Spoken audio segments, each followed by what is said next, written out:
who move when the economy is bad are making a grave mistake. You're going to go somewhere where you don't know what's going to get a job or not. I'm just going to move because I don't want to be here. Got a job. Got a blessing. Going to trade it in for a whim. Getting fed the word of God. Now, let me say this. If you ain't coming to church for the word, what are you coming for? Huh? I'm serious. Now, if I'm not preaching the word of God, then I understand you leaving. I'm not saying I'm not leaving. I'm just putting it out there. God even last night. But I don't understand people. I left the church. Why you leave? And they find some show excuse. The pastor was talking about me. The same thing. Some said something I didn't like. As though you're going to go to the next church and none that's going to exist.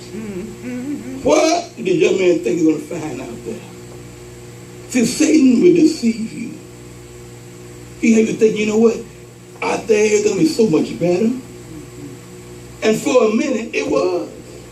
To him. Huh? Because you see, in his father's house, he couldn't live righteously. He had to respect it. That's right. So he had to respect his father, the way his father's house. He wanted to live righteously. For the season. But here's the bad part. It cost him. Yes, yes. Y'all ain't hearing me. Yes, sir. It cost him living like that. Right. A lot of folks, they pay a price doing the stuff their flesh want to do. I'd be happier if I did this with that person. Maybe for a second. But you pay for that greatly. You see, we don't know what's going to happen tomorrow or the next week. If folk take the chance, I'm going to leave the church and go out and find something else and having a good time for a season, and that season may cost you heaven. You don't know my Lord. Help us, Jesus. But let me tell you something Satan did. Some years ago, our good friend, Reverend Jackie McCullough, she said it back in the 80s when she was running revival at Gospel Lighthouse. She said, as saints of God, we must have stickability. Right. And she said, you must endure the boredom. Must endure. Y'all ain't hear me. Boredom is the enemy of a lot of saints. I'm bored over here. And you see, Satan brings the spectacular to your mind. Come on now, it's sensational to you. Right. Things are more spectacular over here. Right. And you know how it is sometimes. Some man comes to the life of a woman and he brings the spectacular and the sensationalism to the mind of the woman, make you feel all giddy and all hyped up, and you want to stay around that person. They're exciting.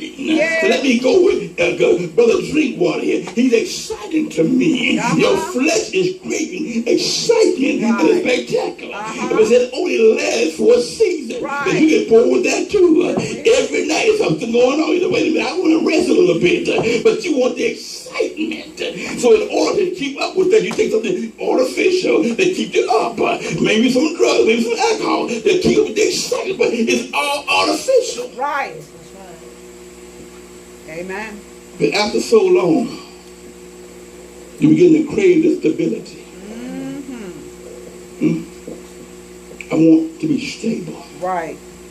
Satan would love to pull you out and tell you the grass is green on the other side. Go over and have a good time.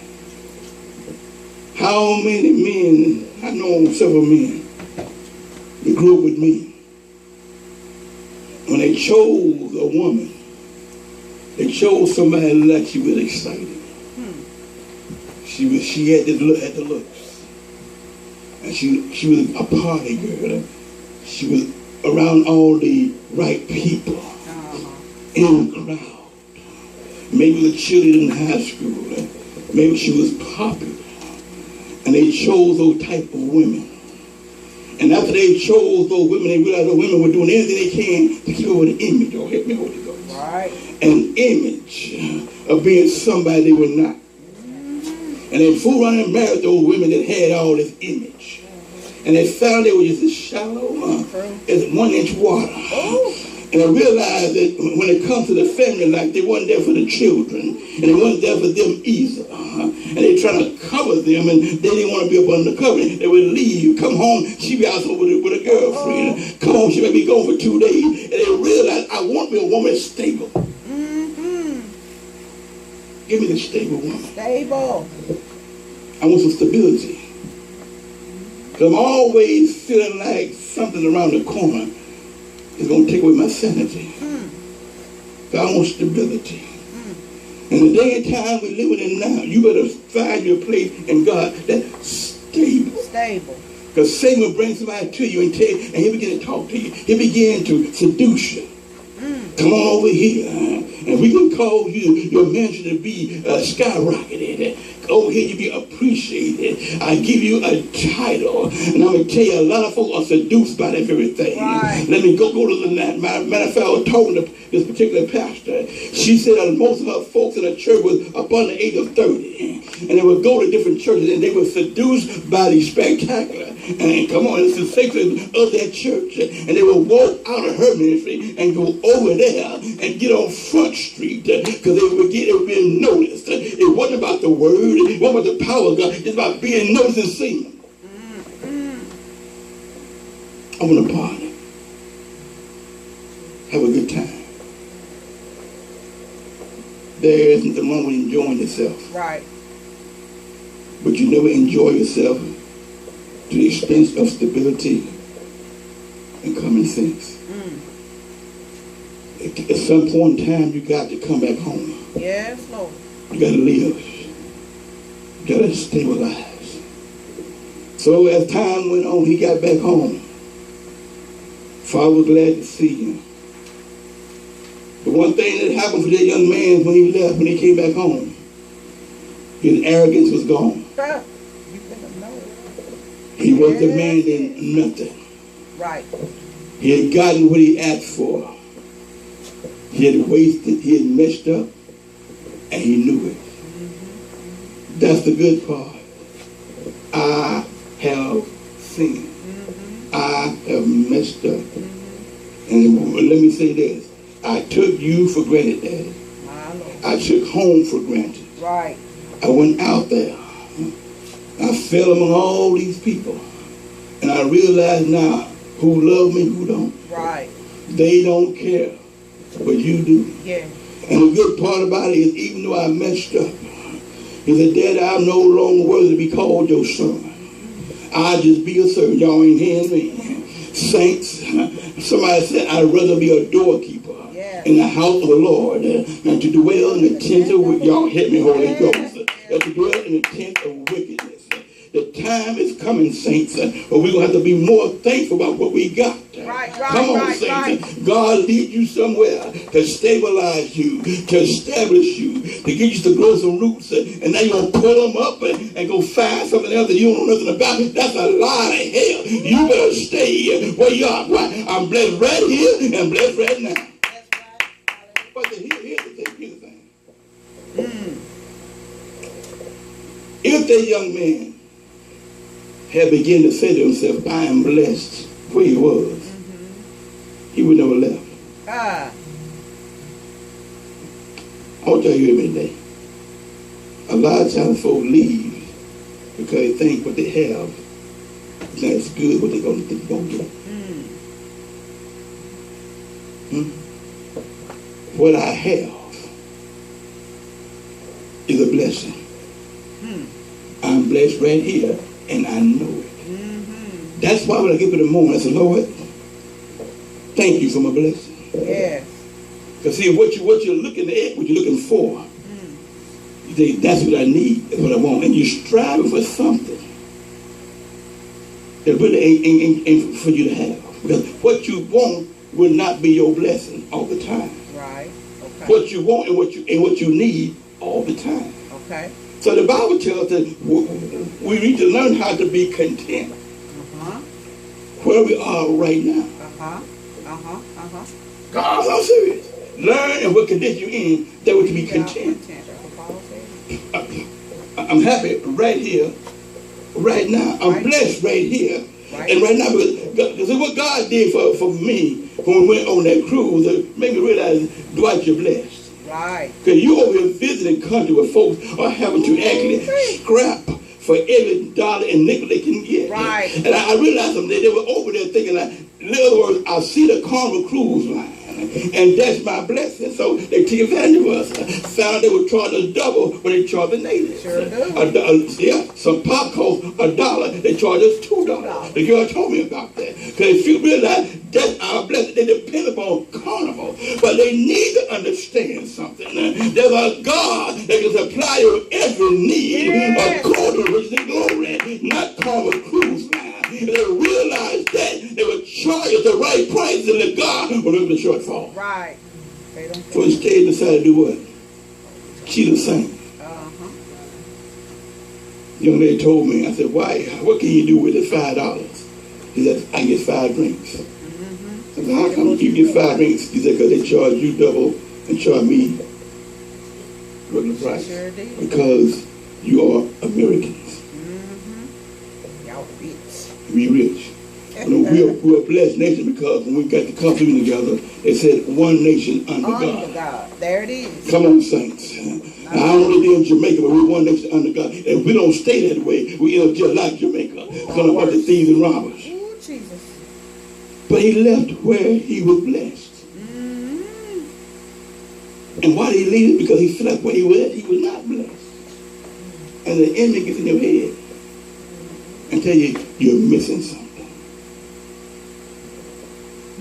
Go, leave, and the man was yours. Take your blessing.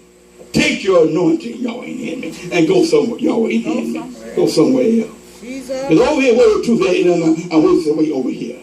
I can take my knowledge. I can take my anointing and go to XYZ church, Reverend Dr. Deacon Doug church, and they're going to heal me because I know so much.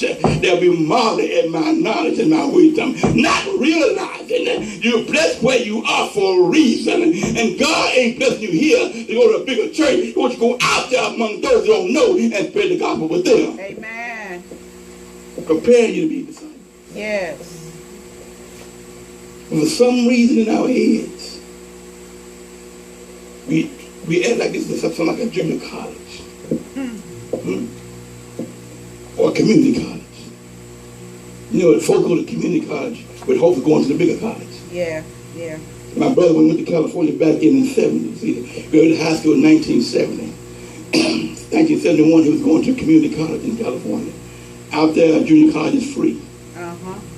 All it is another 2 years of high school. That's all it is. It prepares you for the major universities. He got his GPA up to the point where he could attend the UCLA, prestigious university. He said, Dwight, when you go out there to go to UCLA, they give you classes in an auditorium.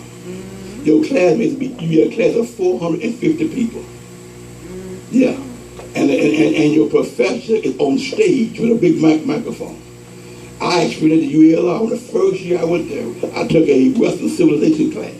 We held it in an auditorium. I was not ready for that. I'm up here, I'm sitting up here like a 15th row, and I got 2 professors on the stage talking about what's going on. That was the most boringest class in my life. But you know what? I had to pass it because it was part of the electives. I needed to make the grade. I got me a B out of it. I was happy. No, high C, low B. I was happy. Lord have mercy. Made that grade and got out of that boring class. But I needed to test. Well, I stuck with it because it's going to benefit me. A lot of folks don't understand about church. Stay in it. It's going to benefit you. Yes. Stickability. I can't make people stay in church. And if you don't want to be in church, I can't make you. I wouldn't want to do it because you'd be unhappy. But know what you're going through. Know what you decided to do. Because let me tell y'all something. I ain't bragging on me, first lady. But everybody ain't taking the time to teach. They ain't doing it. Amen. They only got one night a week. And in nighttime, and there's some churches don't have no Bible study in the summertime. And some churches, when they take their Wednesday night, what they're doing, self-help classes, Zumba classes. That's what they're doing.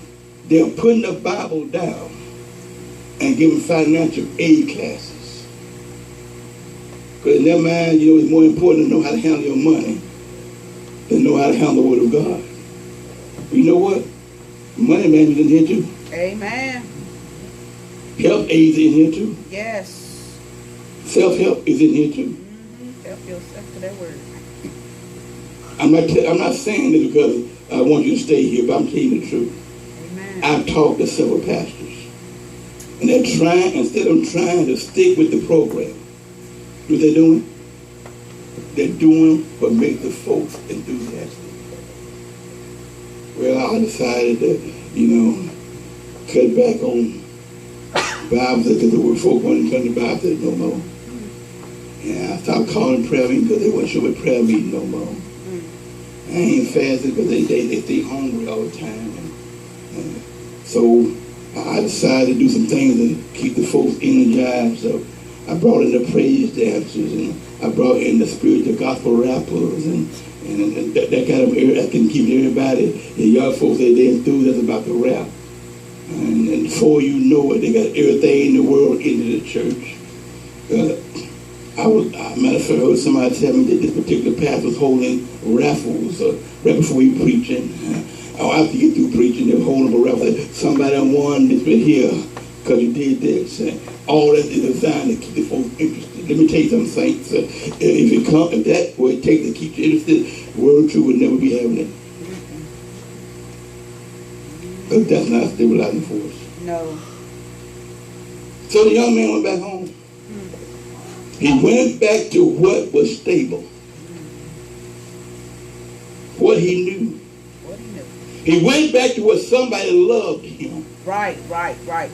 He went back and got up under his covering. And he realized Jesus was the best thing that happened to him. Ever happened. I walked out. I know what's out there.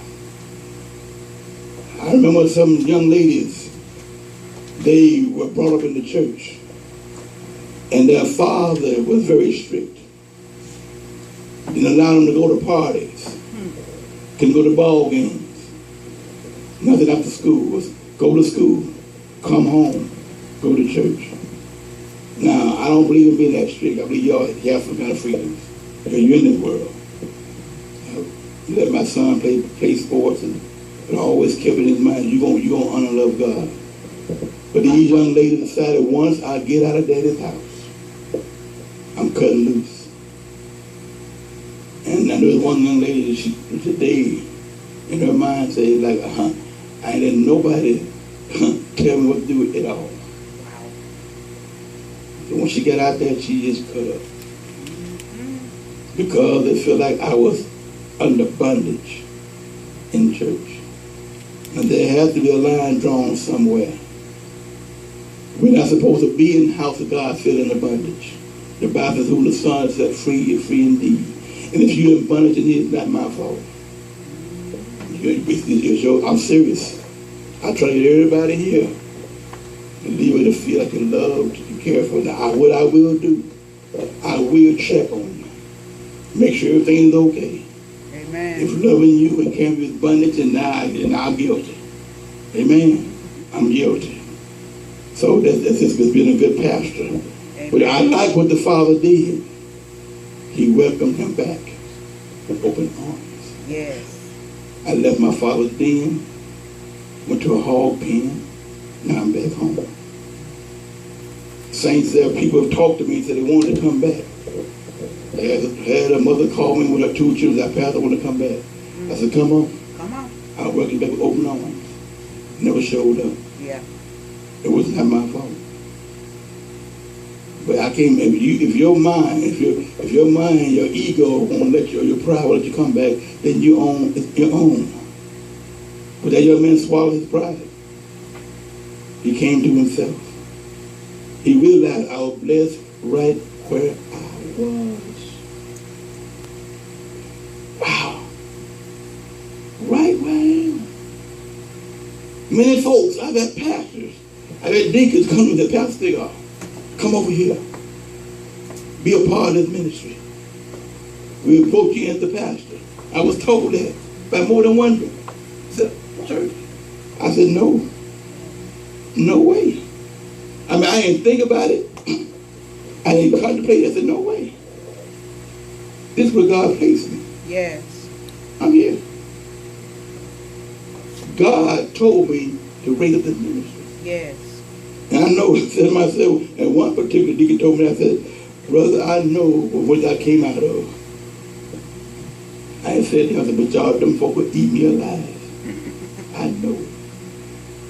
See, it's a setup. You see, Satan sets folks up. Yes. He lures you out. And T.D. Jakes said he played patty cake with you. He sure does. While you're in God's perfect will. Mm-hmm. And he'll patty cake you right outside of God's divine will. Yes, yes. And before you know it, the door is locked behind you. But see, he gonna feel up real good. He'll make you feel like everything's going so great. Uh-huh. So great. Fantastic. For the first few days, everything's going your way. Everybody's patting you on the back. Yeah. Anointed man of God. Fine person. Be with you. Next week you come back, all of a sudden your fangs come out. That sheep clothing is now exposed to wolf. Now you got problems, now you got issues. Why?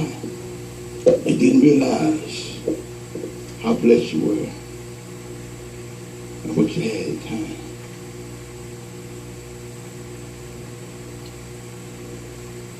I want you to take the day and realize, now saints, let me repeat this again. God gave me this message. Ask me. I'm serious. It wasn't, I don't preach like a Methodist. It was God telling me to let that kingdom.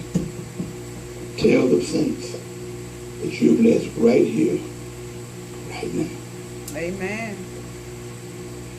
Right here. Right now, Right now. I'm blessed. Repeat what I say. I am blessed. I am blessed. I said that you mean it. I am blessed. I am blessed. You don't believe it? I said Say it with me enthusiasm.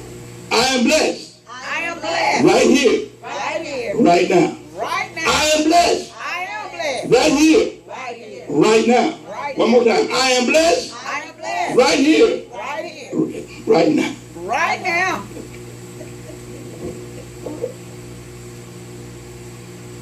You got to know it. You got to know it. Why are we saying this today, y'all? Why are we saying this today?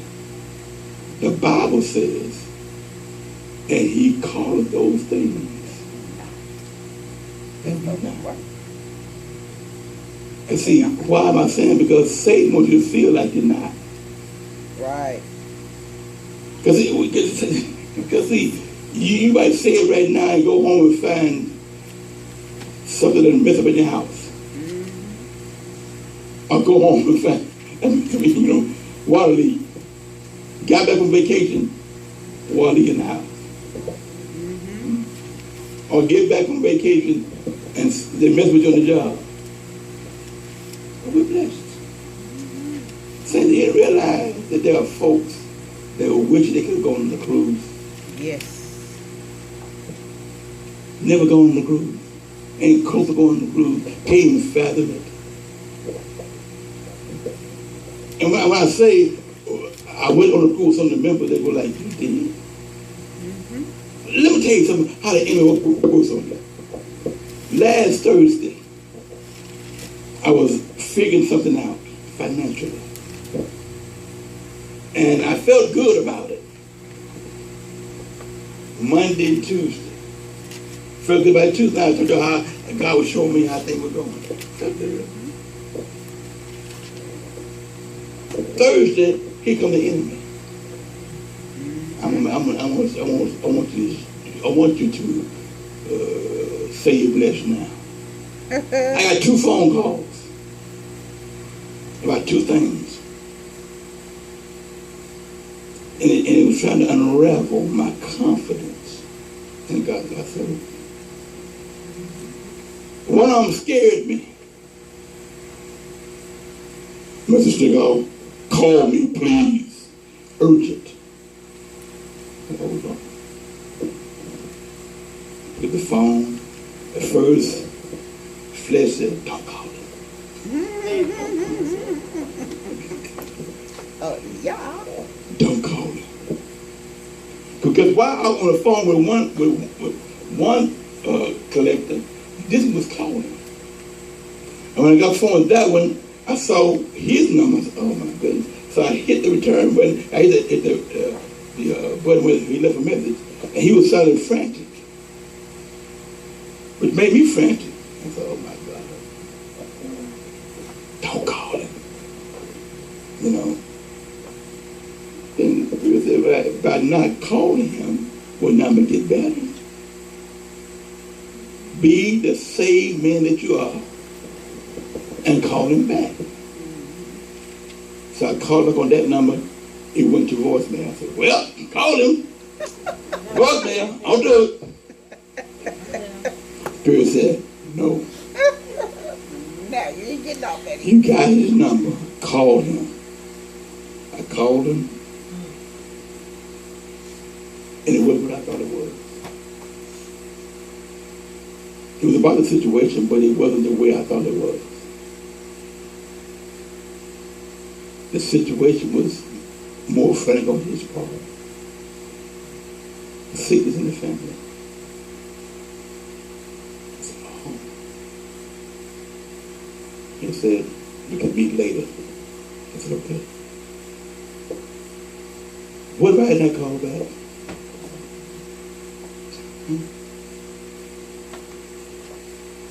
Come on, friends. I'm blessed. Even though I'm under attack, I'm blessed. Even though I get discouraged, I'm blessed. Even though some of the folks in the church get on my nerves. And let me give you one more thing. Even though sometimes I don't feel like coming to church, I'm blessed. Because I go anyway. Because say, let me tell you something. If you're feeling down and out, God will have a word for you. Amen. Yeah, I'm serious. Yeah. The only way you don't get that word is you stay at home. Right. You feeling down now, you come to church, God gonna give you a word. Now. God give you a word, but you might, if you so caught up on what you're going through, you miss it. That's on you. Mm-hmm. You trust in God. In God. But most of the time when folks get in their flesh, get in their feelings, the last thing they want to do is see God. They want to move in their emotions. How I'm feeling at the time. Right now, where I'm feeling, I got to move. And if you move in your emotions, 100% of the time, you're always going to make the wrong mistake. I don't leave. I'm going. Bust on out. I'm gone. Run out the door. You gone. I don't know where you're going. And now you got it by your feelings and say, well, I can manipulate that. And before you know, you're somewhere like, well, how did I get here? How did I move like that? Well, backtrack. Go back home. God bless you. God